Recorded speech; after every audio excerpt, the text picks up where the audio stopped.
उन्होंने राय दिया है और राय अच्छी है कि हमें जो हर जगह कर रहे हैं इससे ज्यादा अच्छा होगा कि 1 करोड़ का मजमा हम लोग दिल्ली में जमा करें, रामलीला मैदान में, पूरा दिल्ली को हम लोग जाम कर दें। आखिर ऐसा क्यों, क्या जरूरत पड़ी जो आज ये हुकूमत वक्फ बोर्ड में आ गई?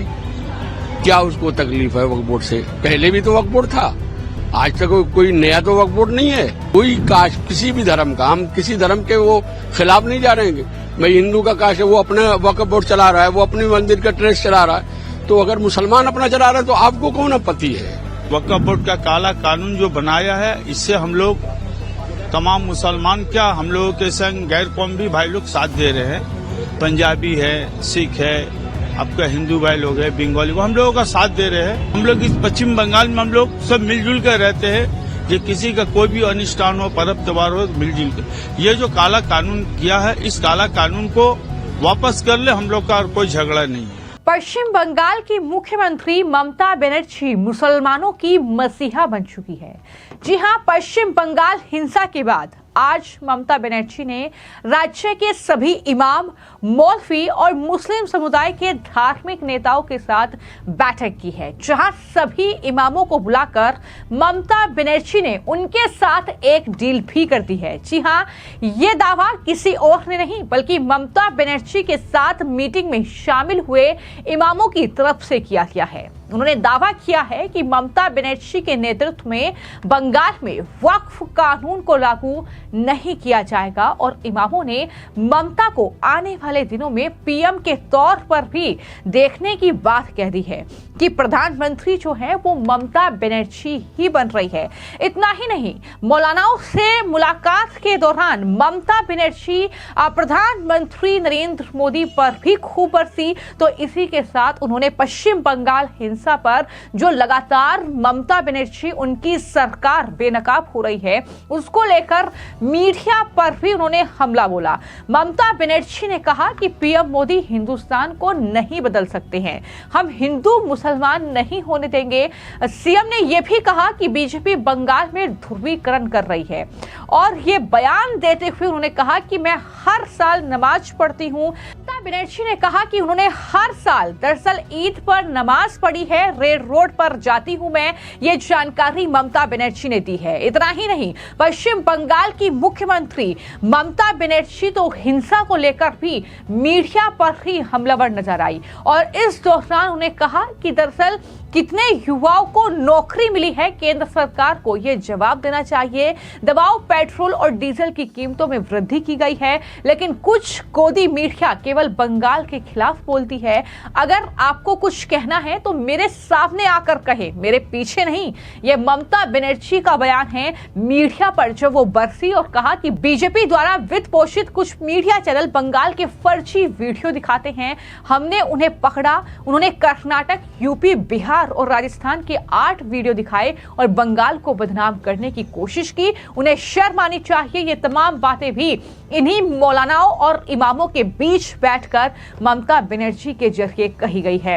यानी यहां पर पश्चिम बंगाल की मुख्यमंत्री ममता बनर्जी खुद को क्लीन चिट दे रही हैं। जो हिंसा वहां पर हुई, जिस तरीके से वहां पर विरोध प्रदर्शन हो रहे हैं, जिस तरीके से वहां पर हिंदुओं को टारगेट किया जा रहा है, उनके घर जलाए जा रहे हैं, बीएसएफ पर हर रोज मनगढ़ंत आरोप मढ़े जा रहे हैं और बीएसएफ ने बांग्लादेशी घुसपैठियों की मदद से हिंसा करवाई है, यहां तक बयान दिए जा रहे हैं। लेकिन आज जो मौलानाओं और इमामों के बीच ममता बनर्जी ने मीटिंग की है, उसमें जिस तरीके से उनके साथ डील की है, जाहिर तौर पर आने वाले वक्त में चुनाव भी है पश्चिम बंगाल में, तो ऐसे में कई लोग ये भी कह रहे हैं कि इस लिहाज से ये मीटिंग उनके लिए अहम हो जाती है, क्योंकि ममता बनर्जी अगर उन्हें मौलानाओं का साथ नहीं मिलेगा तो चुनाव में उन्हें दिक्कत हो सकती है। तो ऐसे में ये मीटिंग उनके जरिए की गई। प्रधानमंत्री पर हमला बोला गया। नमाज पढ़ने की बात ममता बनर्जी कर रही हैं, लेकिन क्या ममता बनर्जी ये भी कहेंगी कि मुझे जय श्री राम के नारे से कोई दिक्कत नहीं है, मुझे वहां पर जो रामनवमी पर शोभा यात्राएं निकलती हैं उनसे कोई दिक्कत नहीं है, मुझे दुर्गा पंडाल लगने से कोई दिक्कत नहीं है? क्या ममता बनर्जी दुर्गा पंडाल में जाती हैं? क्या वहां पर हिंदुओं के बीच वो उनके कार्यक्रमों का हिस्सा बनती है? ये भी सवाल अब ममता बनर्जी से पूछे जा रहे हैं। लेकिन मौलानाओं और इमामों और मुस्लिम धर्मगुरुओं के बीच जो आज उन्होंने मीटिंग की है, उसको लेकर जब सवाल इन मौलानाओं से किए गए तो उन्होंने क्या कुछ कहा, इस मीटिंग को लेकर क्या कुछ भरोसा ममता बनर्जी ने उन्हें दिया है, सुनिए क्या कुछ उनका कहना है। उन्होंने राय दिया है और राय अच्छी है कि हमें जो हर जगह कर रहे हैं इससे ज्यादा अच्छा होगा कि 1 करोड़ का मजमा हम लोग दिल्ली में जमा करें, रामलीला मैदान में, पूरा दिल्ली को हम लोग जाम कर दें। और उसमें ममता बनर्जी ने खुद कहा है कि हमारे एमपी भी आपको साथ देंगे। तो ये तो बड़ी बात है कि एजुटेशन में अगर उनके एमपी भी रहेंगे, उनका ताउन भी रहेगा। और इस तरह से हर स्टेट के लोग जो इस वक्त बिल के खिलाफ है, जो उनकी जहां सरकार है, उनको भी चाहिए, चीफ मिनिस्टर को भी चाहिए। हम तो ये कहेंगे कि जब हमारा एहतजाज दिल्ली में हो तो हम सीएम ममता बनर्जी को भी दावत देंगे कि आप भी वहां आइए।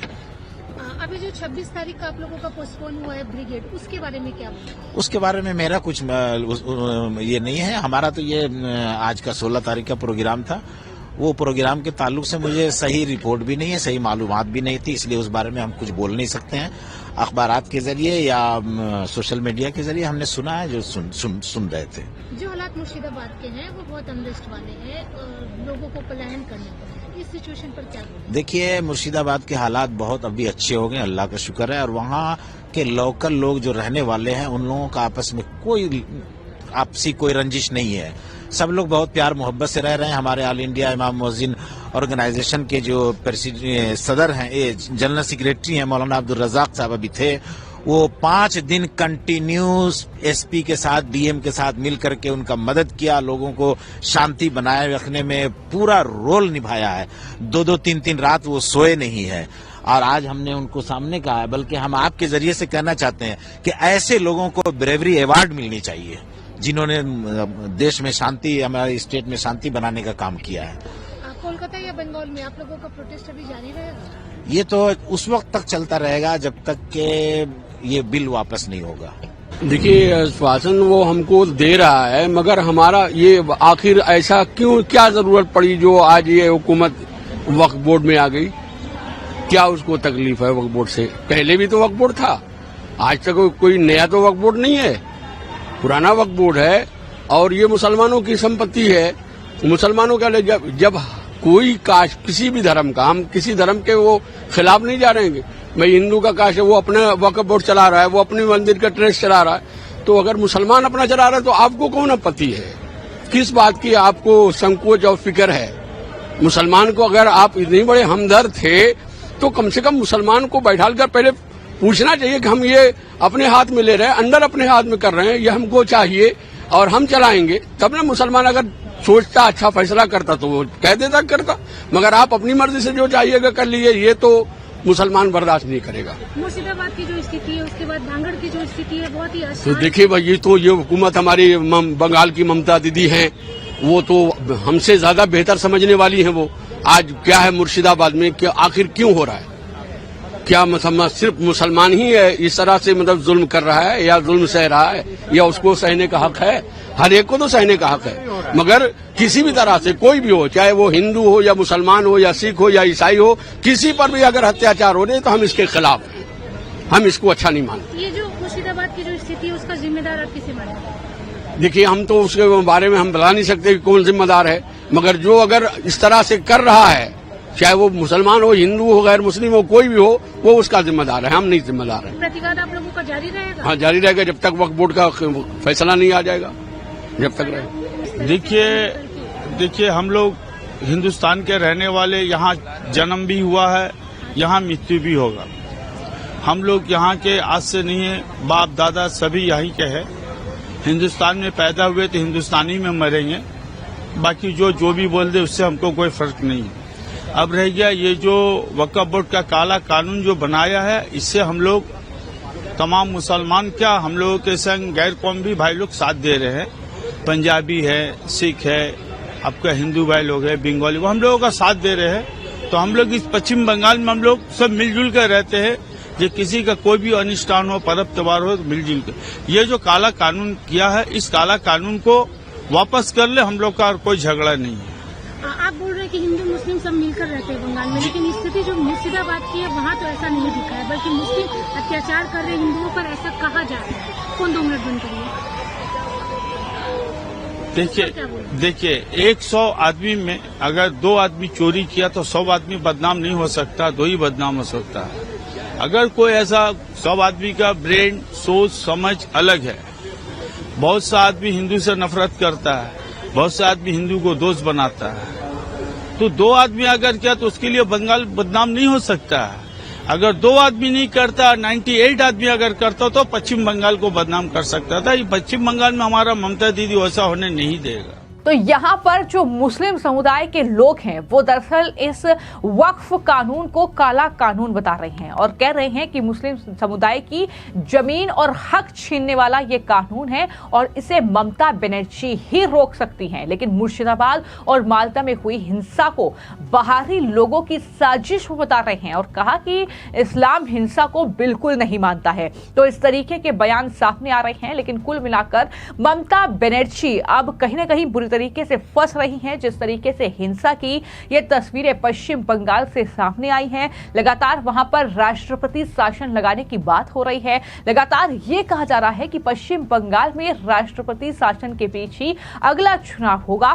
तो ये तो आने वाले वक्त में देखना होगा कि आखिर इस हिंसा की जांच किस तरीके से होती है, क्या कुछ बड़े खुलासे होते हैं। लेकिन जिस तरीके से आज ममता बनर्जी जो मुस्लिम धर्मगुरु हैं, जो इमाम हैं, जो मौलवी हैं, वक्फ कानून को लेकर उनके बीच पहुंची और कहा कि मैं किसी भी सूरत में पश्चिम बंगाल में इसे लागू नहीं होने दूंगी। हालांकि ये दरअसल केंद्रीय गृह मंत्री ने संसद में कहा था कि आखिर ये कानून है, संसद से पास हुआ है, तो कौन है वो जो इस कानून को लागू नहीं होने देगा। ये तमाम बातें वो कह चुके हैं। लेकिन आने वाले वक्त में देखना होगा कि पश्चिम बंगाल में वक्फ कानून को लेकर किस तरीके से जो राजनीतिक बयानबाजी है, जो ये कहीं ना कहीं हिंसा का दौर है, वो किस तरीके से मोड़ लेता है, किस तरीके से जांच आगे बढ़ती है, ये तमाम चीजें देखनी होगी। फिलहाल आपकी इस पूरे मामले को लेकर क्या राय है, हमें कमेंट बॉक्स में जरूर लिखें। धन्यवाद।